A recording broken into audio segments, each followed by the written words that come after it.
Nolan, what do you have for the show today? Mike, I got a dirty word for you. Oh, wait. Hey, this is a family show, Nolan. Ease up, my friend. It's all right. This one will work. It's not a 4-letter word, but for a lot of people, it's a dirty word. And the dirty word is shoppers. Ooh, shopper. I love that, shopper. Ooh, I like the way shopper. Well, I said it that way because you mention that to people in business, especially travel agents, and they get all twitchy and think there's something wrong with a shopper. I hear it all the time because you know what they really are thinking? They're thinking tire kicker, bargain hunter, discount picker, somebody who's going to waste their time. That's what they think when they hear shopper.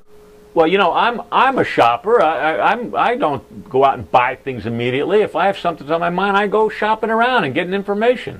You bet. I mean, okay, here's a question for you. Let's see how smart you are, Mike. Whoa, easy now. Ooh. All right. What percentage, on average, percentage of buyers were converted from shoppers? Come on, you can do this one. I'm going to say 90%. 90%. No, you're dead wrong. It's 100%. It's a trick question. You cannot buy until you shopped. If all you did was say how much, you shopped. We have to get over this idea that if somebody has the audacity to ask how much something is, that means they're a time waster. In fact, there's some stats out there on this where I heard that 91% of people who admitted to calling more than one travel agent to find out what something might cost, 91% of them were never contacted by a travel agent again. 91%. I believe it, but that's sad. Well, it is sad, and this will make it even worse. Almost 80% of them, 78%, did eventually buy. And it's why they buy that I thought was really interesting. You know what the number one reason is that they stopped the shopping and finally bought?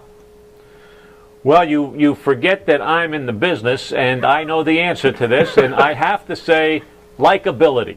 You're close. Number one is that they finally got some advice. Likability is in there. Number one is somebody finally gave me some advice. So instead of just saying, where do you want to go, when do you want to go, and how many islands, and just filling an order, somebody said, well let's talk. Why are you interested in that cruise or that tour or that destination? So advice was number one.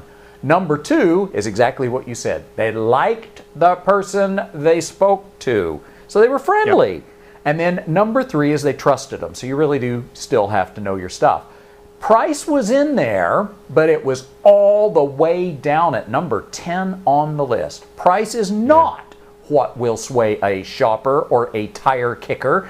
It is advice, likability, and trustability. Well, Nolan, when people come and ask me about shoppers and about coming in and getting all the information they can from me and then going away and buying somewhere else, I tell them, I say, wait a minute, back up. People don't wake up on a Tuesday morning and say, look, I got 2 hours to kill. I have a good idea. Let's go hang out down at the travel agency. Well, someone might do that, but I don't think most people do. If you call or go into a travel agent, chances are your mind is thinking of leaving town. And if you leave my office without a good relationship, I say, wait a minute, look in the mirror and see where you might have shot yourself in the foot. The greeting, the eye contact, the pauses, the questions. I think that you created that person and you call them a shopper so you feel better rather than saying, I just blew it. That could be. It could be. And, with the stats showing, and there are a lot of surveys on this, that almost 80% of those people did eventually buy something. That means that you've got an 80% chance they are going to buy if you give them a reason to buy from you. And you just heard it's not just finding the cheap price. That'll always be in the mix someplace, but you've got to show that you are a professional consultant who cares a little bit more than just the person who's saying, where do you want to go and when do you want to go and how much are you going to spend. And here's some advice from this side of the Mike and Nolan show, and I don't want people to think we're clones and Nolan and I think exactly the same, because we don't.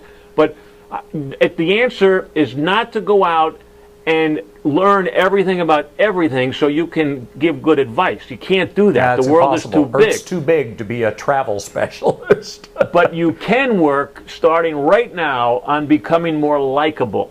Yes. Oh my goodness. There's an easy one. My goodness, people have been dreaming about a vacation for years sometimes. And by the time they pick up that phone and call a travel agent, they'd like to hear at least a little bit of enthusiasm. I love that word. Enthusiasm is the word. And I'm preparing for a presentation down in Boca Raton in a couple of weeks. And it's enthusiasm, not the logic that you give people. It's the enthusiasm you have for the product. If you're not enthusiastic about it, well, why should they be? Bingo. You gotta be happy. And I'm gonna leave us with one thought here. Shopper is not a dirty word. In fact, I'm gonna say long live the shopper. You want as many of them as humanly possible. You just have to do a better job at turning more of them into buyers. And you just got some tips on how to do it. And I second whatever you just said, Nolan. I second it. Because, of course, you weren't really listening. Oh, I was listening. No. I was listening. I always listen to Nolan Burris. Well, listen to this. We got to go. Okay, Nolan. Hey, I'll talk to you next time. All right. See you later, Mike. Okay, bye.